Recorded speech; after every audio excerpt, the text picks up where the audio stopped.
Well, Michael Werz, welcome. You were the first inspirational speaker at the 18th Forum for the Future of Agriculture today. Michael, you're a senior fellow for the Council of Foreign Relations, a non-partisan independent think tank. It's been around for over 100 years, I believe, asking international questions on civilization issues, and what is described as a continuous conference. So at our forum today, you were talking about why food connects all the dots. In our conversation, what did you say to the forum today? Well, the forum is an interesting arena for me to speak to because my background is on international policy and national security, and obviously here in Brussels, the forum brings together people that have worked on agricultural questions from the EU perspective, a lot of private sector actors from all over the world, but also the NGO community. And so that is a terrific way of engaging because I think we must. This is not optional. This is not a conversation that we can have but do not have to have. It is a have to have in the sense that we need to understand that food security is connecting the dots insofar as it is not a humanitarian issue alone. It is an issue of geopolitical relevance. We have seen that during the Russian invasion in Ukraine. We are now unpleasantly reminded about the global ripple effects and the cascading impacts of food and fertilizer issues globally after Israel and the United States attacked Iran. And it is very interesting to have this conversation here in an environment that is not something that we see every day in Washington, quite to the contrary. As you say, here in Brussels, in Europe, we have where agriculture and environment meet to have this open dialogue at the forum. Michael, you talked about food as a long-range weapon, food being weaponized. What was your message there? I think it's important to recognize that food has become a weapon of war in a more intense manner than we maybe have expected over the last 20 or 30 years, specifically during the Cold War. There are several ways of weaponization of food that I try to outline. One is a very banal one, so to speak, and the exhibit A here is Gaza. You just make sure that food doesn't get into a conflict zone to use it as a lever. But there are also more sophisticated ways, especially in the Sahel. We see instances that food is being used as a recruitment and retention tool for insurgent groups that goes from northern Nigeria to Niger, South Sudan, and the conflict there. This is very prevalent. There have been over 40 attacks on communities that were related to either acquiring food or also establishing predominance of one of the insurgent groups through food supplies.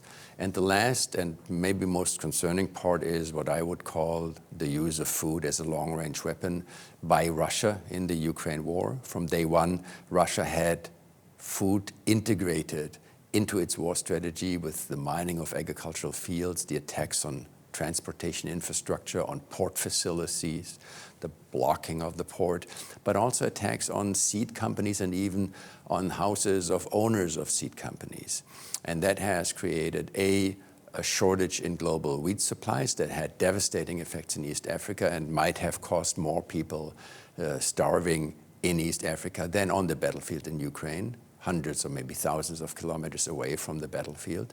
And at the same time, it has created a humanitarian crisis and thus a distraction, because Europe and the United States, by and large, tend to worry about humanitarian crisis, whereas the Russian regime does not. Well, one way, of course, to connect the dots is to think about energy security, food security, water security, no fuel, no fertilizers, no food. That is one way to connect the dots. You talked about it as being a perfect storm. You also had the title of being an inspirational speaker, so we don't want to be evangelical about good news when there is none. But in terms of action and how to solve, which is always a theme at the forum, where's your line of sight there? Any way through?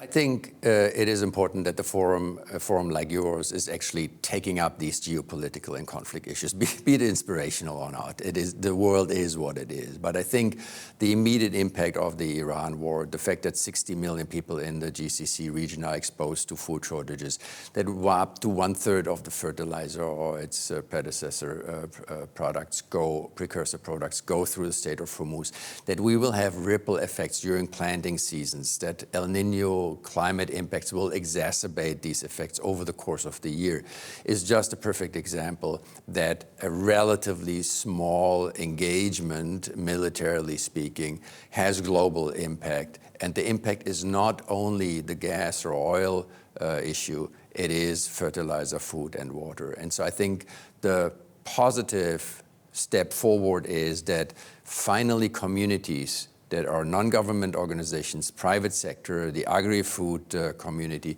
but also people that work on national security and international diplomacy seem to have understood that this is a future complex crisis scenario. I would go so far to say that we might, in hindsight, 20 years from now, think about the Iran war, because of all those complexities, as the first true war of the 21st century.